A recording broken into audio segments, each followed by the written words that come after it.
welcome back to Skyrim 10 AD. I believe this should be episode 24, or was it 23? No, 24.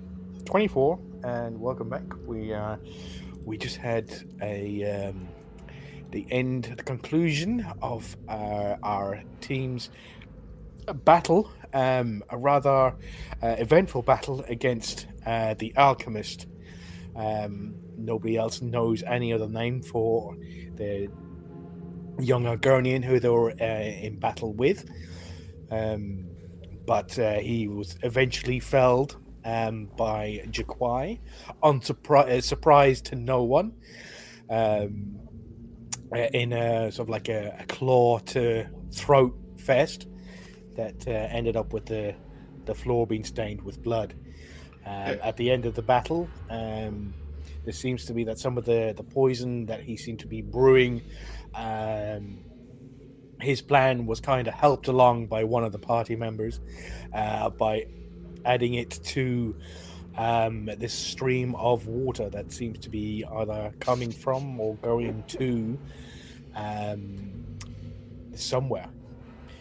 So they're now currently investigating the lair, and Mouse has happened upon a doorway and gone through and found an unconscious Dunmer woman being held captive. He's also found a treasure chest, which he knows is locked, but he hasn't attempted to open it yet, and a trap door to a basement, apparently, where he heard the sounds of several Nirn roots going off. And this is where we pick back up. So, to the young party, what would you like to do? So we didn't resolve my investigation of the alchemy tables. Okay. Which I didn't roll particularly well. I rolled a 10 with bonuses, but just really trying to determine if they seem like normal alchemy tables as any other alchemist would use. Yeah, they all seem to have the basic stuff, like a mortar and pestle, and they have an alembic and things like that. A little bit more complicated than what you're used to. You don't really know a calcinator and that sort of stuff. It seems to have all the things. He seems to be very, very skilled, and he's got 3 sets of each, as if he was sort of had things going off in conjunction at different times. One over here that you had a look at here, you had investigating. You find some plant residue, and you can only surmise that it's Nirn roots. You see sort of like off cuts of a Nirn root of the plant, but there's also seemed to be some red mixed in with it. Is he mix? Do I get the sense that he's mixing Nirn root in with the skooma? Is that what's going on? You're getting that from there. From over here, it is definitely cover all the pestle and mortar, and inside the alembic it's all purple in color. It's a very dark purple that you recognize from the nightshade that Mouse has supplied from you, coming from this one. This one over here, the entire surface and every utensil that's in this one is almost blood red. Whatever was being worked on this one, you have no idea what it is. Whatever this ingredient here that was being worked on this table, you don't know. And remind me, what color is skooma? I just literally personally don't remember. It's kind of like it varies from place to place, but usually the bottles have this purplish thing, and it's more of a vapor, like a sniff thing. So it can come in various different colors. Okay, right. But you're thinking this for skooma, this isn't what you would think would be skooma. This is highly in-depth, very complicated alchemy. This isn't like just somebody cooking skooma. Normal bandits can cook skooma. What he's doing here, you know for a fact that's not what he was up to. All right, I'm gonna make whatever sort of notes or sketches or anything else in an effort that if we find a more skilled alchemist back at Falkreath or Whiterun that I can maybe compare notes and describe. Think CSI. If I could take a camera, I'd take pictures of all this just to try to. And Frank, I may even like the stuff that I don't recognize. I'll very carefully scrape a little bit in a little of that residue that I don't recognize into a vial or something, because I'd like to show that to a more skilled alchemist. Yeah, there's lots of empty vials on all the tables. Yeah, I'll just grab a sterile empty vial and one of his little scraper tools or something, and just scrape some of that. If there's a little bit of liquid, I'll take anything I don't recognize. I'll make notes of where I found it and try to put it in a little vial, package it carefully, and we'll make an effort to show it to a more skilled alchemist when we get back to one of the holds. No worries. And Mouse or Botty, what would you like to be doing? Oh my gosh. As you're saying, there's sort of like Mouse over here has just pulled the door bar off of this door over here, and he's stepped through inside into the caged area that you remember had this Dunmore woman face down in the cot. You see Luke is traveling around all the tables investigating. There's a massive pool of blood forming here, and Jaquai here has sat on the table and has closed his eyes to go. He's got his legs crossed and he's gone into a state of meditation to try and sort of like Yeah. Oh no! You said you were just warming up. You didn't say you were. You said you were taking a short rest. Are you meditating? Well, I don't want to interrupt his cat nap. So... Roll a perception check, Jaquai. You hear that? Perception. Oh yeah, that's 18. Yeah, you hear her.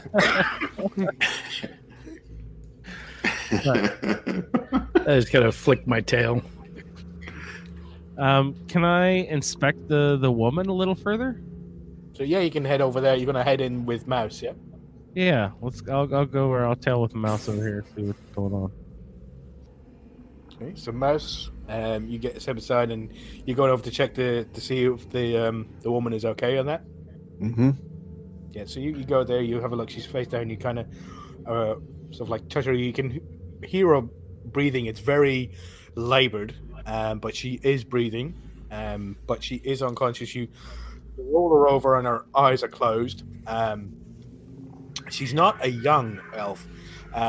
You know that elves are quite long-lived, but she has some definite crow's feet coming in, and for an elf to look like they're an old person, she has to be sort of like well over 100 years old. But she's unconscious. She's just wearing a normal sort of like burgundy, sort of like dark brownish dress, kind of like a house dress, and you see creeping up all across the chest, coming up the neck and half the face. You see those same black veiny lines coming and seem to be spreading all across the body. Well, I'm going to call out to Luke, just see if he can come over and help with her. Okay, so Luke, do you go over and help? Yeah, I go over. It sounds like you described it. It's the same thing we saw in the one prisoner, the thing that Lenny has very early. Luke, you come up to her and you see her, and she's on conscious on the floor, and you go to make a medicine check, and your hand slowly reaches out, and Botty, you and Mouse both look as suddenly his eyes flash pure white, and all you hear in your ears, Luke, is sort of like, you need her, and you lay your hands just at the top part of her chest, just below her neck, and you cast Lesser Restoration, the second level spell, Lesser Restoration, into her. And Botty, you and Mouse look as the black veins on her neck start to disappear and start to slowly disappear and sort of like retreat back. They still remain inside her chest and all across the top of her chest, but all the ones on the side of her face and all the ones on the side of her neck have disappeared. And then suddenly Luke's eyes just come back, and you feel an intense a joyous warmth inside your chest, Luke, and you open your eyes and you look down and you see your hands. You know the knowledge that now that this is what you came here to do. For some reason, you were here to help this woman, and she's not fully helped yet. She's still unconscious, but something more you need to do. At this point, Luke literally is when he regains his own consciousness. He looks at his hands. He looks at what he's done. He literally falls to his knees and weeps. He grasps his holy symbol and weeps, and takes a few moments to control himself. But he just cries. He doesn't know what to make of this. Oh, Mouse is going to walk over and put his hand on Luke's shoulder and just sort of stand there.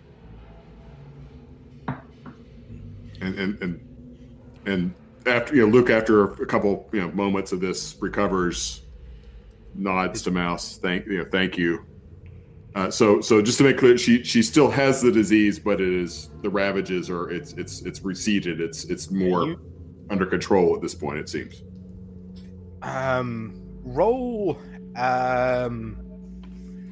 It's definitely going to roll a religion check. Oh, okay, interesting. All right, let's see. Not medicine, but a religion check.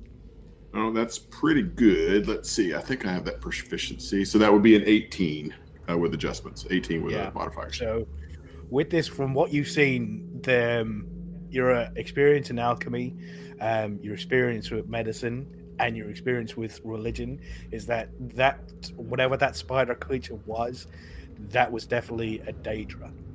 That was an emissary of a Daedra. With spiders with that role, you would more than know that that's more than likely somebody from the Fala,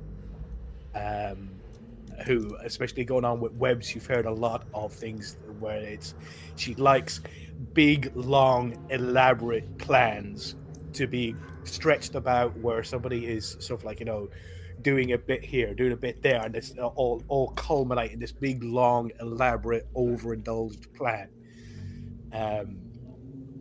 With the alchemist plunging that into the red heart, which you can only surmise would be a Daedra heart, with how bright red it was and how it was slightly oddly shaped, that was a Daedra heart. So you're thinking that this isn't a disease.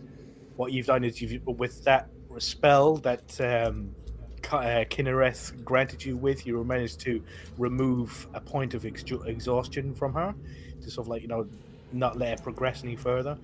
But you can't cure a curse. This is definitely a Daedric curse that has been laid on this using alchemy.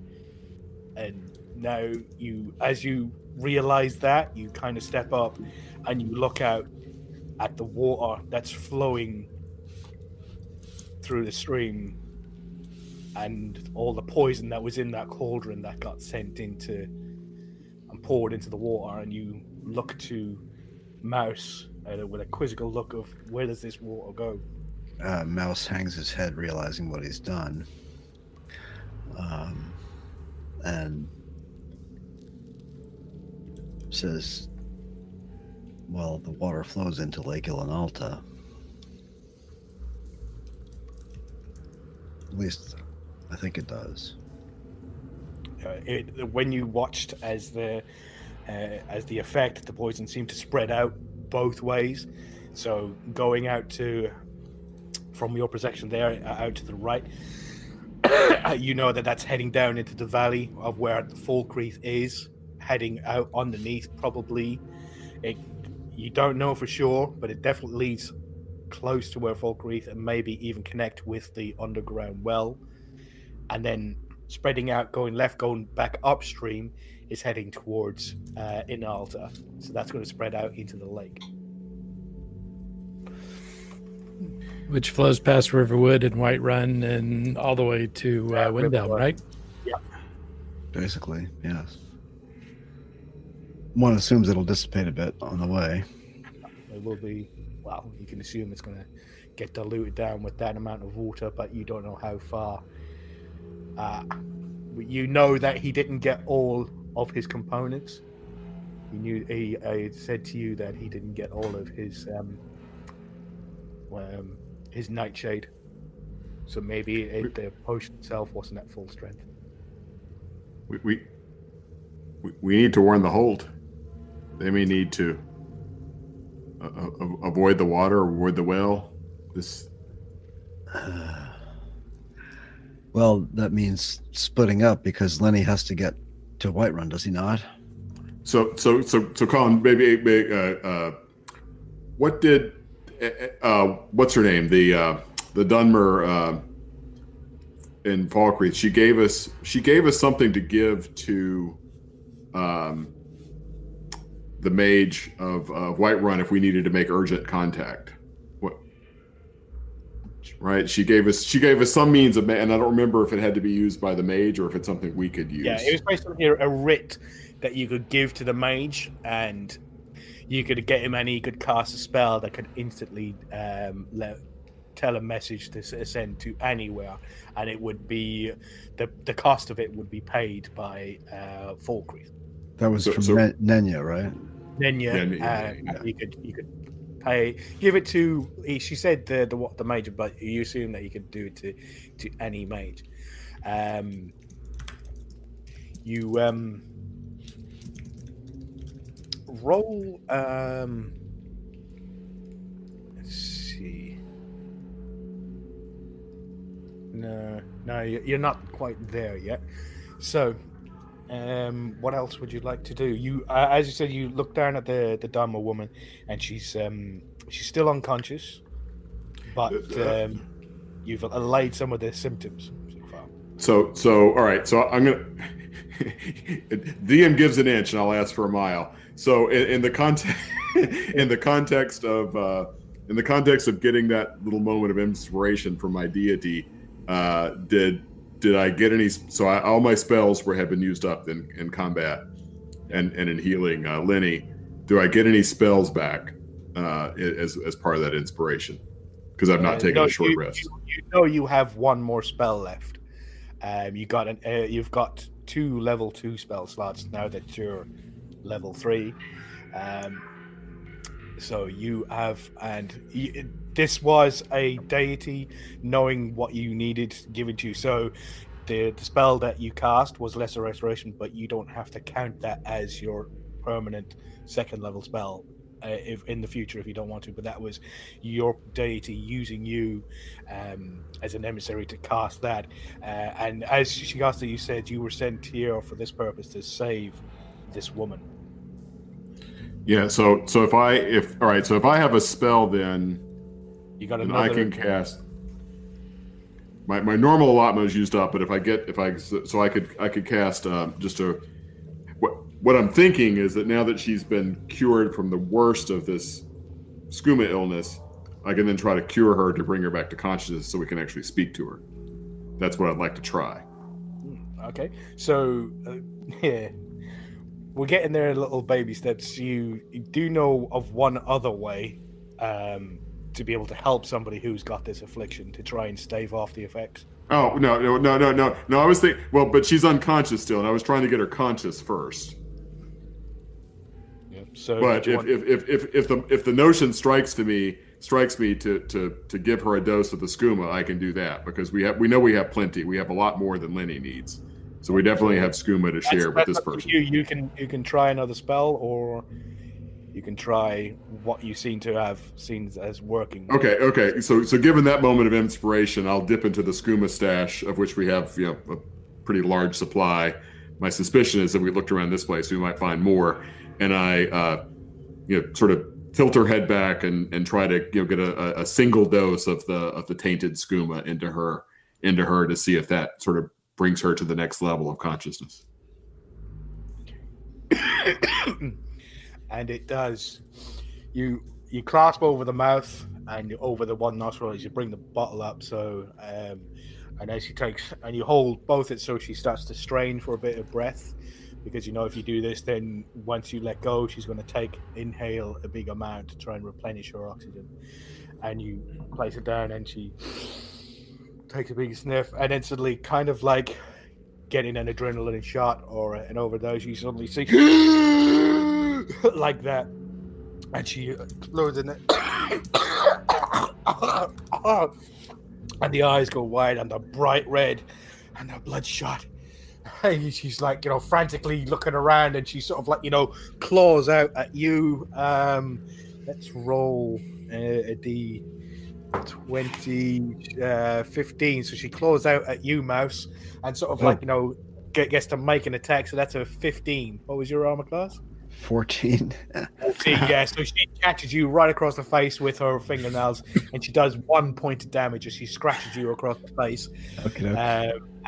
So then she makes sees that out, and she tries to push you away, Luke. So she makes another attack against you. That's a 15. No. So she just sort of like pushes against the thing, and you're sort of, then you try and like hold it down, but she's sort of like conscious on her head's. Like, she's like, rather, she's seen all these faces all around her, and she doesn't know what's going on. What did you do? Just bear with me a second. I need to look. No, actually, I don't have that spell prepared. Never mind. Let's see. I don't have a spell that would help here, so I'll just use strength. And she's unhealthy. Yeah. She's, I'll just without trying to hurt her, I will just wrap my arms around her and just calm down, my child. Calm down. You're among friends. No one will hurt you. And I'll try to calm her down with words and just strength to block her from attacking anybody. She's starting to get a bit more coherent there, and she goes, "Where is he? Where is that scale-back slime piece of shit?" He's rotting in the other room. That rotten scale-backed piece of vermin. I shall curse his very soul to the ends of the earth. Azura as my witness. And he goes, you cross Avrusa Serethi, and you will burn in oblivion for all eternity. Mouse, roll a history check. And I have no... just a 7. 7, no. Yeah. You've never heard the name Avrusa Serethi. No, I do. I have history proficiency if it's anything that's in Luke's wheelhouse. The DC is going to be a lot higher for you. Actually, you might have come across this. Roll a history. Only a 13. 13 total, yeah. Yeah, with mods, yeah. I know the DC is too high for you for where you would have. Yeah, you don't know who Bruce Breathy is. And she goes, "What's going on?" And she's sort of like, is looking down. She crosses over the chest, and she sees her back. She goes, "Well, am I free? What's going on?" And if she's calm, I completely let go. I stand back, put my arms up, and say, my lady, I think we have a lot to talk about. So fine. I don't have a lot of time. And she stands up and she staggers a bit and sort of like starts, and then falls to the ground. She is not well enough to be able to move on her own, but she definitely wants out of that room. Okay, sure. We carry her into the other room and very pointedly show her the corpse of the Argonian. She slowly and sort of like nudges you to walk towards it, and as you get closer to it, she spits at the corpse, and she looks around and she's, well, she looks down at her chest and she says, and then she looks around the room. She She goes, I need mud crab chitin. And I need lots of it. And as she points over to the cauldron, you're going to want to get that up as well. All right, Mouse rushes over because he knows what he's done now. Okay, And- so you start there. Jaquai, when you were stopping there to go out, as I said, were you going into a meditation on your short rest, or were you just staying there to get warm? Originally, it was a goal to have a short rest and meditation, but with all the ruckus, it's not been easy. It is a lot easier than you think. When you started your meditation, you seem to pull down and you go into your usual state, but you just felt something, just a little tug, just to go a little deeper. You hadn't been to this. It's almost like falling asleep, but you're still fully aware.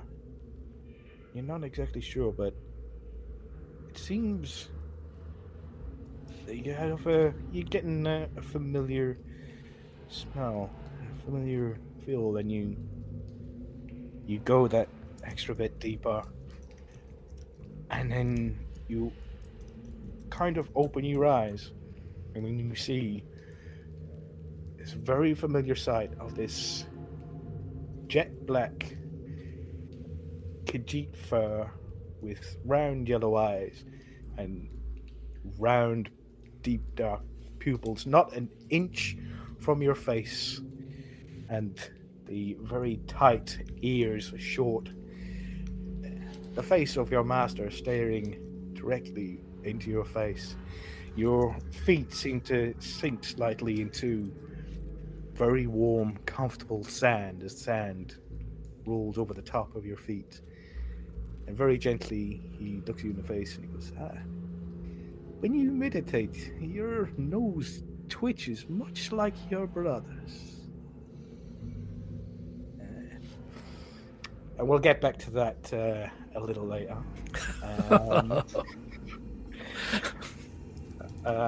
So you're helping Sarethi, and you look over and it's starting to dry off now. Jaquai, the rest of you look at Jaquai, he seems to be in very deep meditation, and he's not moving. He's very calmly breathing. He's holding his hands, and his hands are crossed, and he's just very gently, just slowly breathing, very calm, and hasn't paid any attention to any of the movement that any of you have been doing this entire time. All right, so Mouse is going to push the cauldron upright if he can, anyway. Yeah, so it should be fine to be able to sort of like roll. And you're not in combat situation, so it's not Right. urgency. So even though you might slip every now and again, you eventually get it back up into place. But the fire has gone out around it. And she looks to you and she says, she goes, lots of water, and she's pointing over to the chest, the big one to the side. Ah, okay. Well, that's something that Mouse can do. So he'll go and pick the lock on the chest. Okay, so if you roll a dexterity check with proficiency for your Natural 20. Nice. easily Nice. just pops wide open, and let's see, when you open it, no, seems to have lost it. So give me 1 second. So you open the chest, and as you're looking inside, you see what appears to be loads of different types of alchemical ingredients all put into jars. You see some was it a giant's toe, different things that you've seen before. You know what most of these things are. You don't know what anybody would do with them, but you've seen them before, and you know what they are. When you look inside, you also see what it seems to be a few weapons, and you also see the handles and the blades of 2 scimitars. And you see what appears to be a tree branch and another smaller what do you call it? I forgot the name of it now. A smaller box inside the chest. What's the honorific for Dunmer female? I mean, is it still Sarah? I would look back at her as, yeah. Well, I guess I would look back at her and say, "Milady, what are you looking for?" She goes, charred, some charred meat. It should be skeever meat or feathers. Any of those, or jars of. Milady, there's a very large toe in here. No, not the toe. She goes, the feathers, and you do see a very large bottle filled to the top with feathers. Okay, well, I'll bring that to her. What else can I get? And she sort of like, as she points over to the river, she goes, and just points inside, and mud crab chitin. Is there any mud crab chitin in the chest? There is no. I think there might be some in the river. Well, yeah. I wasn't sure if those were slaughterfish or mud crabs, so I hadn't got there yet. Yeah, so you're going swimming, so if you want to, you can go swimming, and you'll have to go hunting, I'm afraid. Okay, I'm willing. But while Mouse is having that conversation, I go grab the 2 scimitars, walk to the edge of the river, put my hands in my mouth and whistle at Aniki and say, "Hey, are these yours?" And I hold the scimitars up towards Aniki. She nods and sort of like waves. As you were over there, you also remember seeing that tree branch that was sticking out at the side, and you have a closer look at it. It seems to be attached to a very large metal head, an iron metal head, and you pick it up, and it has some. You try and pick it up one-handed. No going. You can't pick this up with one hand. You have to put the scimitars underneath your arm and grab what it appears that there's still bark on the piece of wood, apart from where you would hold it with your 2 hands, and you pick it up to see this massive kind of thresher maul type of warhammer. And it's absolutely gigantic. It requires a base strength of 18 just to wield it. Wow. And I can't seem to find my. So it's not a monk weapon. Yeah. So,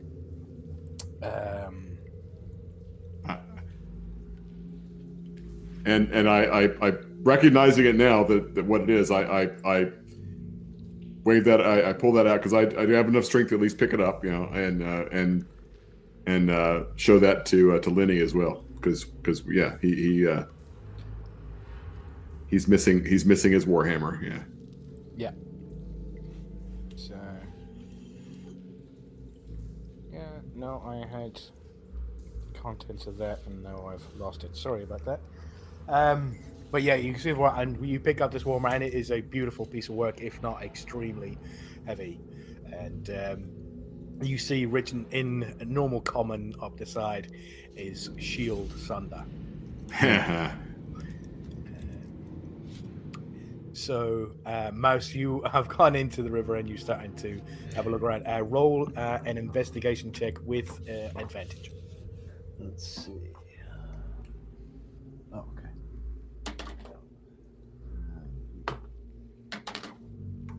Well, let's see. I have investigation +4, so the best I can do is 11. So it takes you like a full hour to an hour and a half to be able to collect. She says plenty, and she just tells you to keep on going until the hour and a half is up. So you probably kill about and gather about 5. And Botty helps you out with this 5 or 6 mud crabs and throwing them up. And she needs Luke's support, but she brings them all to the alchemy tables and starts setting up all the ingredients to be able to get them going. And then she looks to you, Luke, and she says, I'm assuming there was a catalyst, something that triggered this, and I'm assuming it was red and bloody. Am I right? Yeah, he threw a Daedra heart into the cauldron. That was a human heart, wasn't it? No, it's a Daedra heart. Was it a Daedra heart? Okay. Yeah, that was my moment of inspiration that I realized that. She looks there and she goes, and she looks at you, and then you notice that she's looking at your symbol to Kinnereth, and she goes, well, I really hope that your lady is willing to help on this one, because we're going to need something to counteract the curse, the Daedra curse that has been added to this poison, to transform it from a poison from a disease to a curse. And we're going to need another heart to counteract the effect of the Daedra heart. And it's probably not what you're gonna like. I'm gonna need a taproot, and you know what a taproot is. So do you, Mouse. It's the heart of a Spriggan, and you know, Luke, that Spriggans are sacred and do the work of kind, protecting animals, protecting forests, reclaiming forests from ruins and forts, and even protecting, like sealing off ancient evils and stopping them from being released. It's a great affront to kind. Mouse would pipe up and say, "Milady, can we not use the heart of the Argonian? It's connected to the Hist."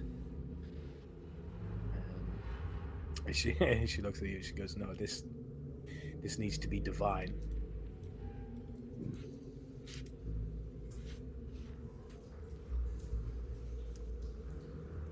She's looking at you, Luke. So my instinct is to trust her based on the inspiration I received. So I'll tell her. I think my lady would tell me to trust you.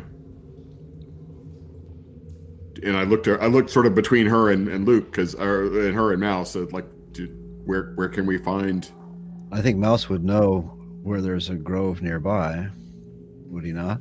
Yeah, he definitely knows where there's possibly a place where they could possibly go to procure one. Mouse probably knows a couple of places where he could probably get one quite easily. There's also, she does look to you. She goes, I have heard that a plea can to one of these creatures from somebody in their favor would not be ignored. You could try that approach, but failing that, it would probably have to be taken by force.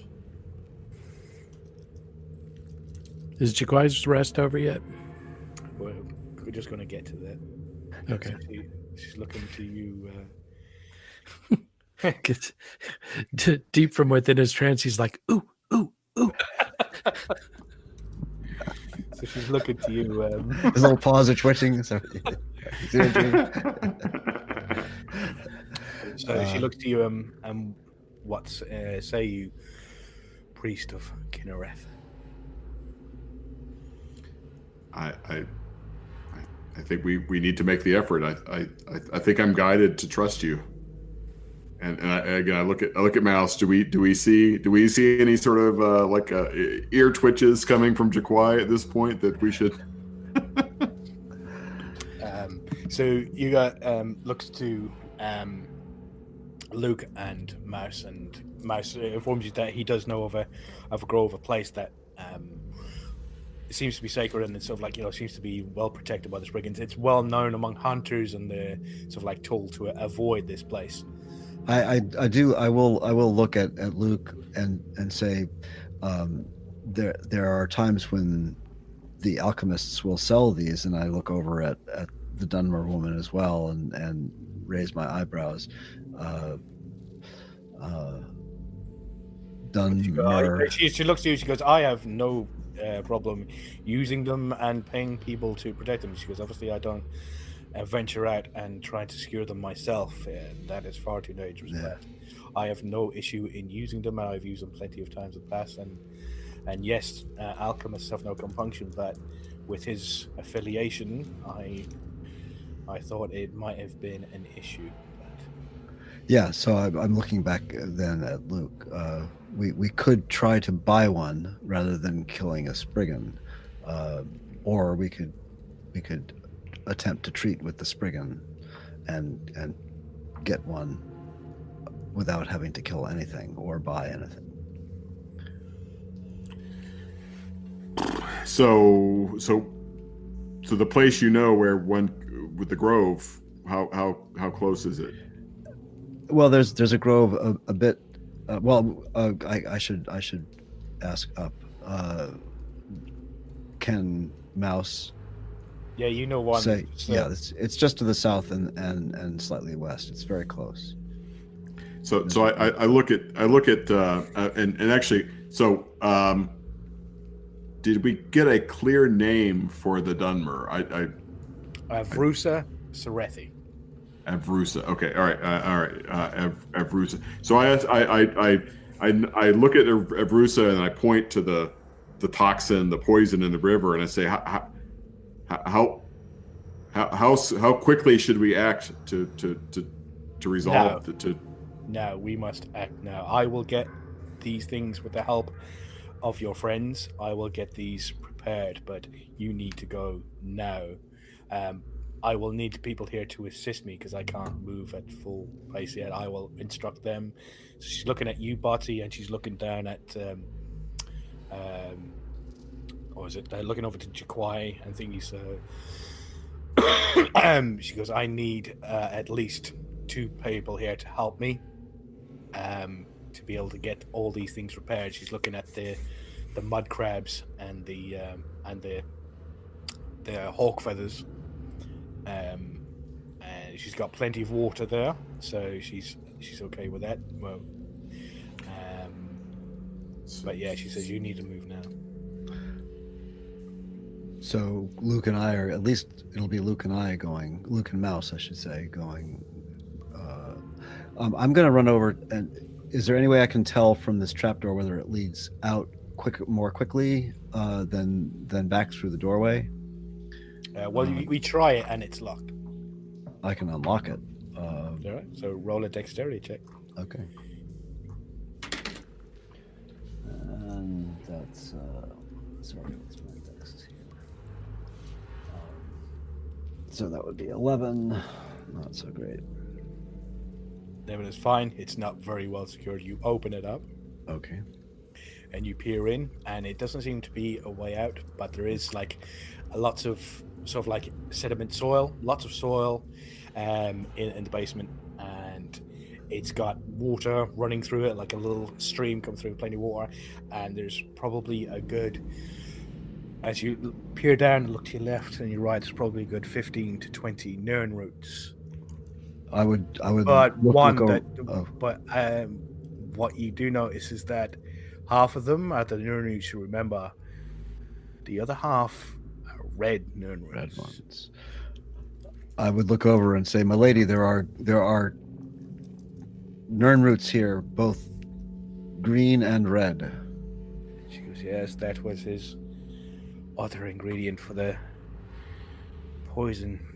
Using my mentor's research and my research against me.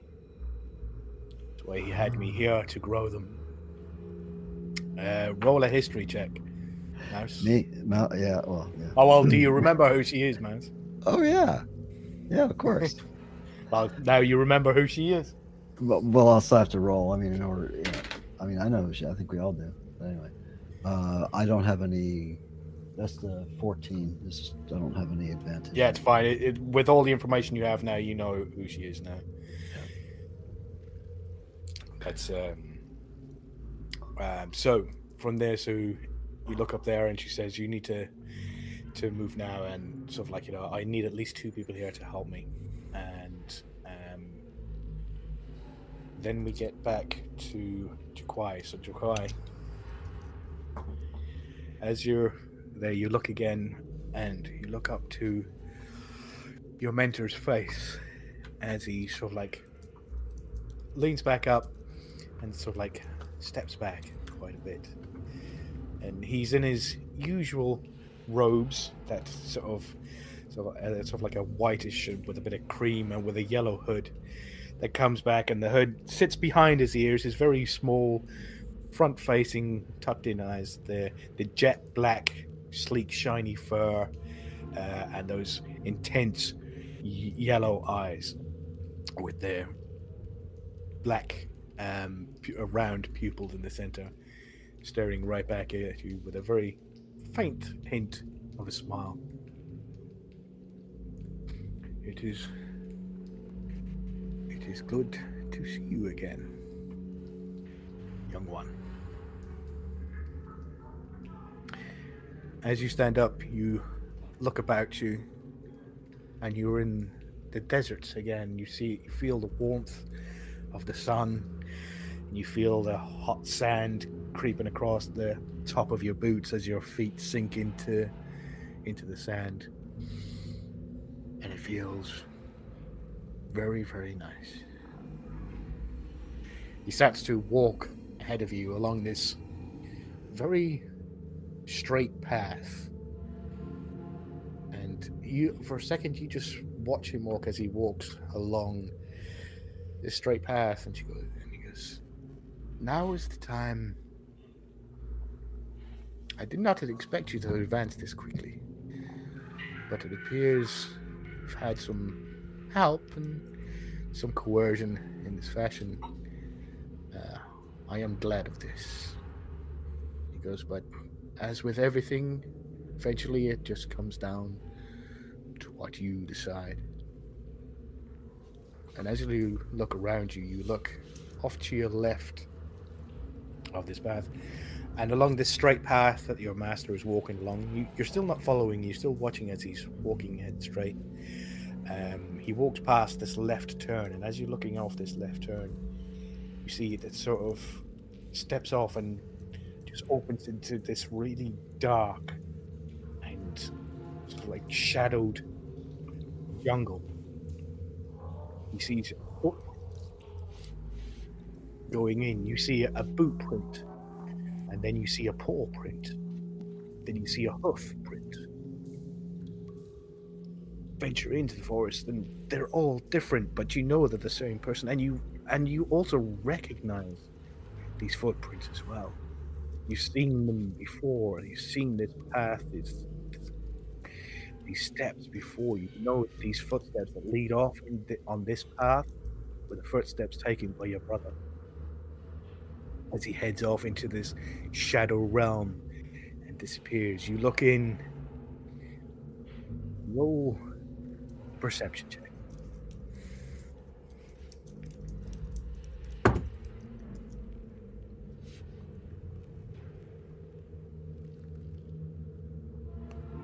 $19.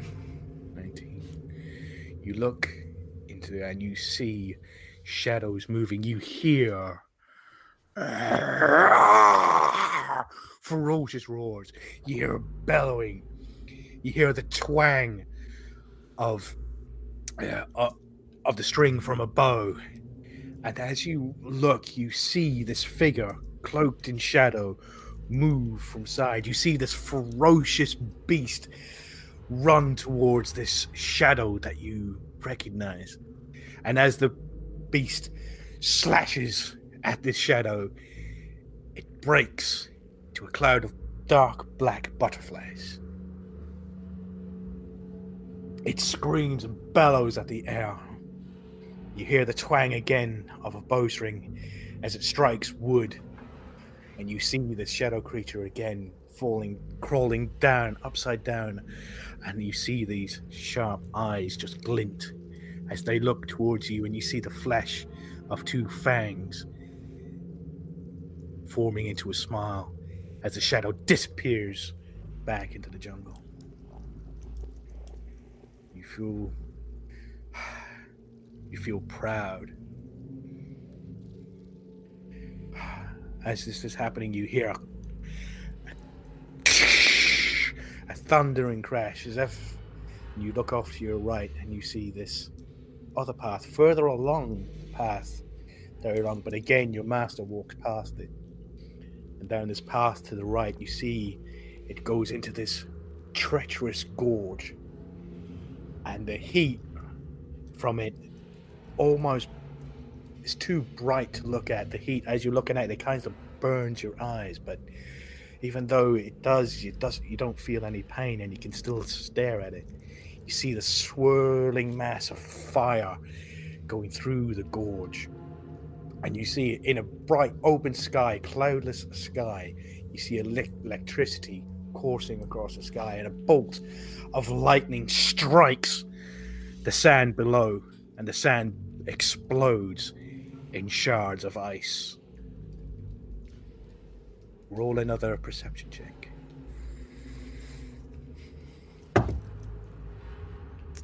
14. Inside this swirling mass of flame and fire and sparks and shards of ice and the storm clouds, you look and you see inside the flames, you see two green feline eyes looking back at you, vertical slits of black pupils. And you see the mouth open and a scream of rage as the lightning strikes it.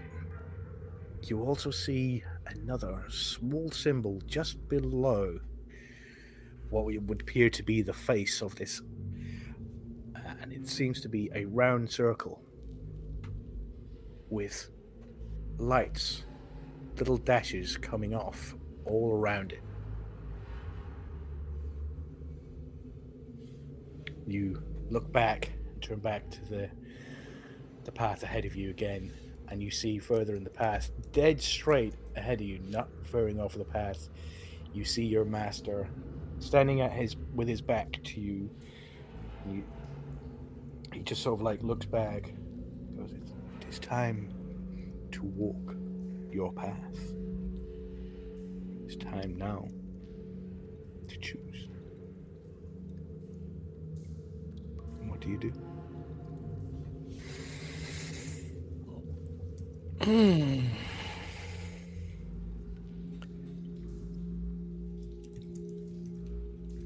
Well, Jaquai is unwavering in his pursuit of his brother, so he takes the gorge.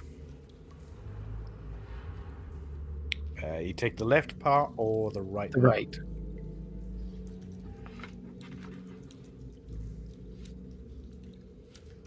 Okay. So you head down to the gorge, and as you're getting closer, the flame starts to lick. You start to feel the fire come across you, and it reaches into you and touches your hands, but you feel that you can control the fire. and you can control the lightning, and you're not too sure whether this is the path you want to take. You look back and you see the path leading to the path of shadows, and you see the straight path ahead of where your master lies, and you are currently on this path, looking at it with seemingly the ability to control the fire that's ahead of you. Do you stay on that path and venture down into the gorge?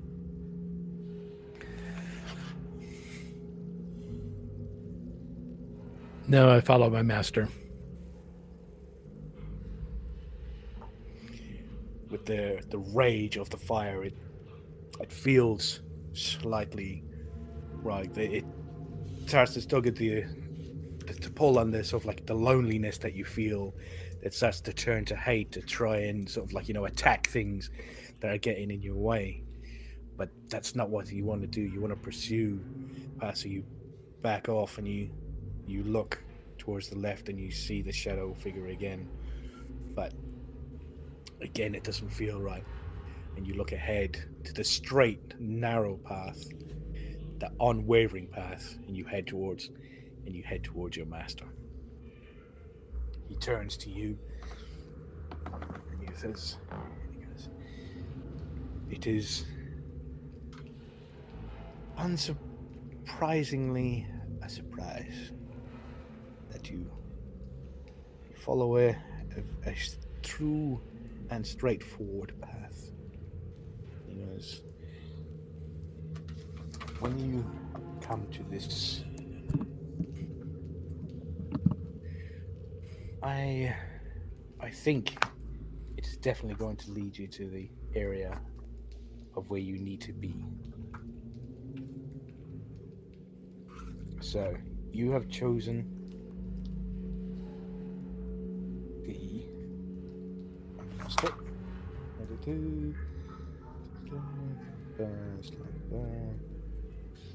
The way of the open hand. And starting when you choose this third level, you can manipulate the keys and wholeness of body at 6th level. So, for the next, what seems like days, you and your master start to fight amongst that, play fighting, and as he's showing you how better to strike opponents in certain vital areas, he then takes a dart and then he throws it straight at your face. What would you like to do? I will throw this dart. catch it in midair between my hands. Roll a d20.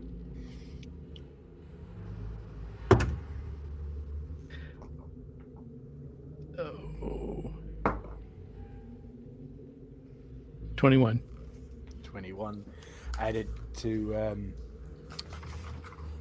wait, deflect missiles. Here we go. Start off with that. Oh, sorry. Roll a 1d10. Sorry about that. That was my fault. Okay.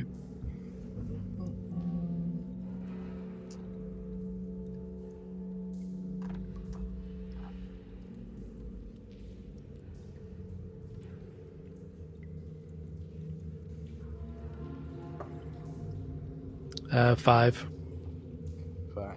So add a d10 plus your dexterity modifier plus your monk level to reduce this damage. The damage was 4.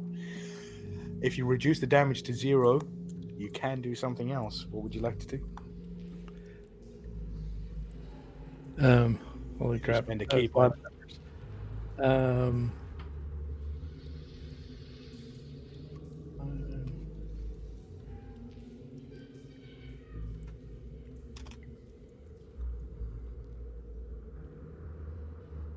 So I'll throw it back at my master.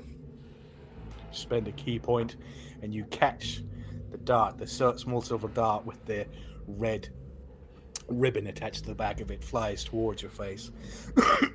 With ease, you easily grab hold of it and snatch it out of the air in a This display of almost perfect dexterity, you swing around and fling it back towards your master.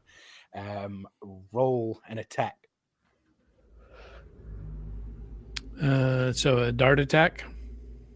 Yeah, so just roll a d20 at your dexterity modifier and your proficiency bonus. Okay. Another 21. 21. You throw it at your master, and your master sees it incoming, smiles as he sees it coming towards him. And then, as you're watching, he catches it between his two fingers. And then, in a display of dexterity, adjusts the fingers, he flips it over and then flicks his thumb at it and flicks it back at you again. What would you like to do? I will catch it between my paws. So roll another d10. Oh, a d10.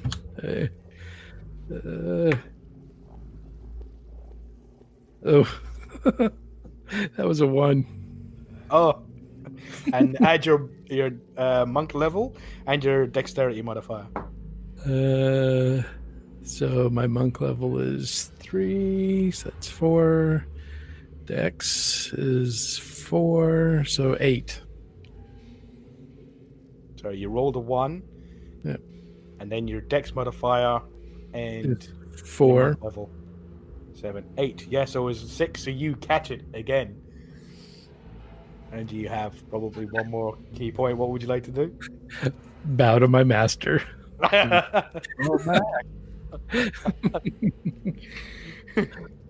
He bows back to you. He goes, "This one has enjoyed seeing you again, and he would like to see more of you. He goes, please don't rush yourself. This time away has definitely been good for you. And he has been gone for some years. A few more weeks or months is not going to make much of a difference. I think wherever he is, he has always been a survivor.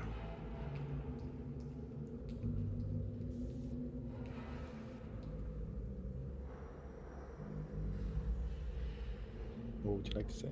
Anything you would like to say?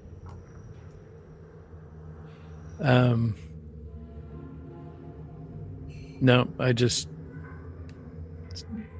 continue my bow. As you bow, he bows before you again, and then he sort of like kneels down and goes into a meditation, and then he starts to get very faded, and he starts to fade a little bit more and a little bit more, and you yourself, you start to see that your hands are fading, and although you're wide awake, you start to feel yourself getting even more awake. You slowly get awake, waking up, and then suddenly your eyes are open and you're back in your dungeon again. You snap back to, and you see Mouse looking down into the trapdoor to your left, and Luke seems to have a very solemn look, and you see a Dunmo woman starting to prepare alchemy reagents, and you see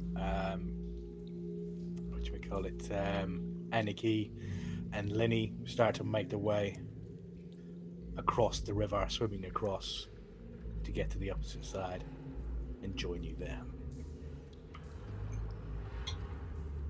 Well, barring anything else, I think we'll end it there. If anybody has anything else to add.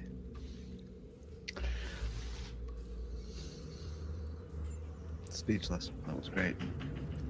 Thank you very much. Thank you for joining us on Skyrim 10AD. A few technical issues and some losing of files and things like that notwithstanding, I had an absolutely fantastic time.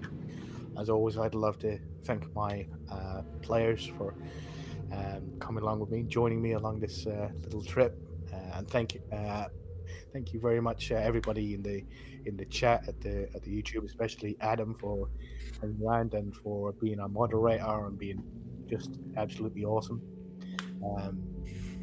And so I'd love to thank Butty and Andrew and Luke, Thank you. Jaquai and Ray, and as always, Mouse and Victor. Thank you very, very much, guys. It was, Next time. as always, a pleasure. Thank you so much, Colin. Very well done. Great fun. Excellent work, Colin. Yes, So- indeed.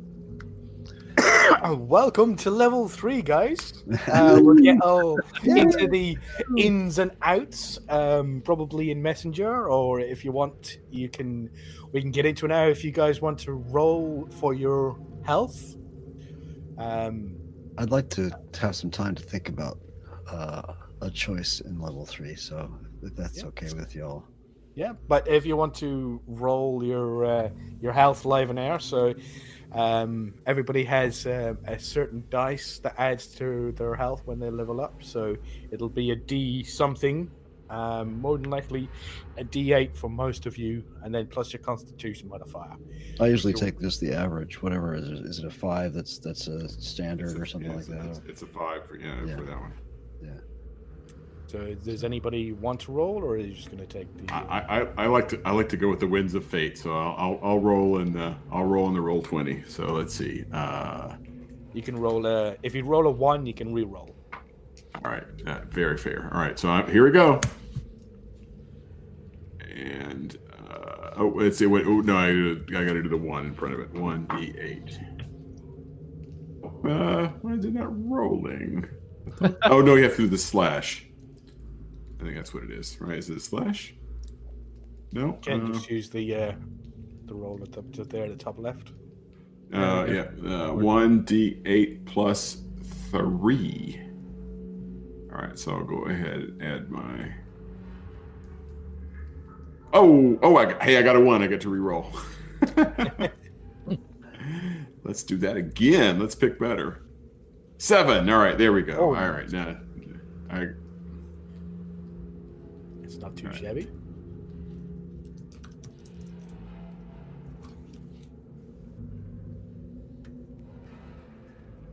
Anybody else? I'm like Victor. I want to spend a little time with the book and my character sheet and play it around. So Colin, I will ping you with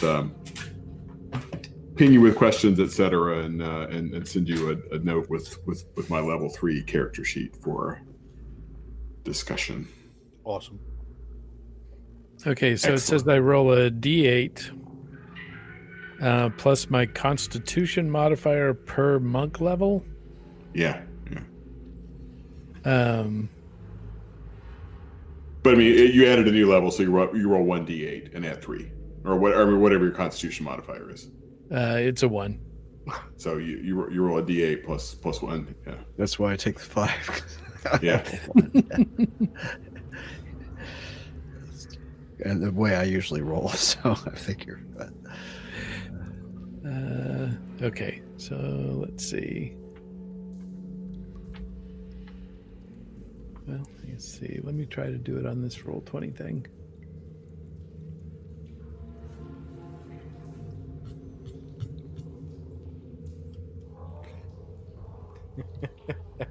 Oh, wait a minute. Oh, I did 3 D8s. Sorry. Oh, I got a 5. There you go. No, 5 plus 3. Oh, nice. there you go. Excellent. There you go. And then, so what? I add that to my current 17? Yes. Yep. Okay. Good job sucking, everyone. Thanks. Adam. I'm real good at that. Yeah.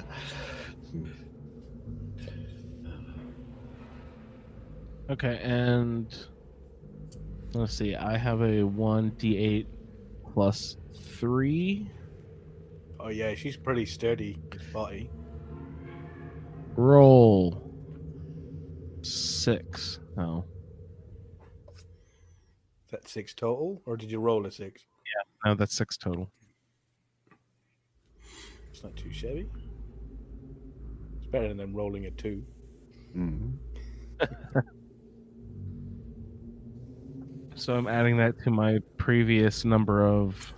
Yeah, What was that? adds to your hit 14. points. So I'm up to 20 for level 3. Nice. And And George and Lenny, you saved George and Lenny, guys. They get to go to the farm and play with the rabbits. And they also level up to level 2. So well done, everybody. Nice. And I'm just going to stop the broadcast there. Again, thank you so much, Adam, and for joining us. Do we have one last piece of business to take care of? Oh, maybe? we do. I almost forgot. The winner of our competition to become a guest star is someone who we all know and love, and I know Ray and I've lost my emails. Ray and Andrew will remember this person. I just want to get the name right.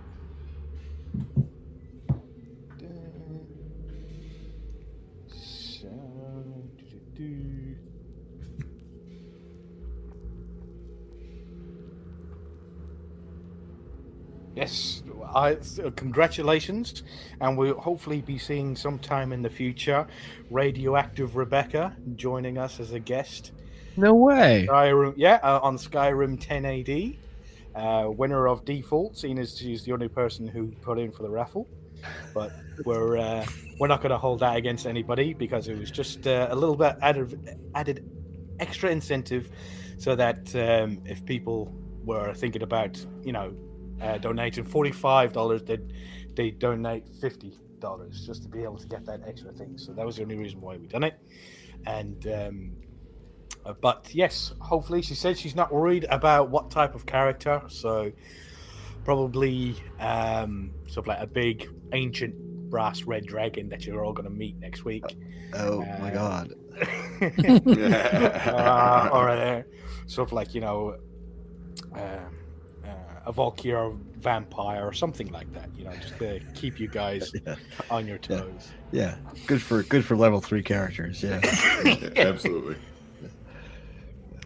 All right, well, I'm going to end the stream there. Thank you, everybody, for watching, especially, as I said, everybody listening as well to the podcast.